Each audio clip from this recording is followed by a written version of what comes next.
छोटे से गांव में गीता नाम की एक सीधी सादी और मेहनती महिला रहती थी। उसका जीवन संघर्षों से भरा था, लेकिन उसने कभी हार नहीं मानी। रोज सुबह वो अपनी सारी टोकरियां संभालकर सिर पर रखती और खेतों की ओर गोबर फेंकने चली जाती, ताकि उसके खेत हरे भरे रह सकें। गीता की यही दिनचर्या थी, खामोशी से काम करना और अपने परिवार के लिए जीना। उसके चेहरे पर थकान जरूर होती थी, लेकिन आंखों में उम्मीद की चमक कभी कम नहीं होती थी। एक दिन जब वो खेत में गोबर फेंक रही थी, अचानक उसकी टोकरी में से कुछ छोटा सा जीव निकलकर उसके कान में घुस गया। गीता घबरा गई। उसने तुरंत अपना कान पकड़ लिया, लेकिन तब तक देर हो चुकी थी। उसके कान में तेज जलन और दर्द होने लगा।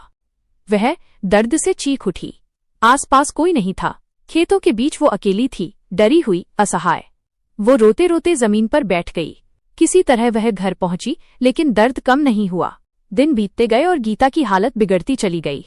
उसके सिर में अजीब सा दर्द रहने लगा और धीरे धीरे उसके बाल झड़ने लगे। हर सुबह जब वो अपने बालों को टूटते देखती तो उसकी आंखों से आंसू अपने आप बहने लगते। वो आईने के सामने खड़ी होकर खुद से पूछती, क्या अब मैं पहले जैसी नहीं रह पाऊंगी? उसका मन टूट चुका था। वो अब पहले जैसी हंसमुख गीता नहीं रही थी। गांव के लोग उसकी हालत देखकर दुखी होते, लेकिन कोई सही उपाय नहीं मिल पा रहा था। एक रात गीता चुपचाप आसमान के नीचे बैठी थी। उसकी आंखों से आंसू बह रहे थे। उसने भगवान से कहा, मैंने हमेशा मेहनत की, किसी का बुरा नहीं चाहा, फिर मेरे साथ ही ऐसा क्यों? उसकी आवाज में दर्द था, लेकिन साथ ही एक उम्मीद भी थी। कुछ दिनों बाद गांव में एक बुजुर्ग वैद्य आए। उन्होंने गीता का ध्यान से इलाज किया और उसे हिम्मत दी। धीरे धीरे उसका दर्द कम होने लगा। उसके बाल भले पूरी तरह वापस न आए हों, लेकिन उसका आत्मविश्वास लौट आया। गीता ने फिर से काम शुरू किया। अब वो पहले से भी ज्यादा मजबूत थी।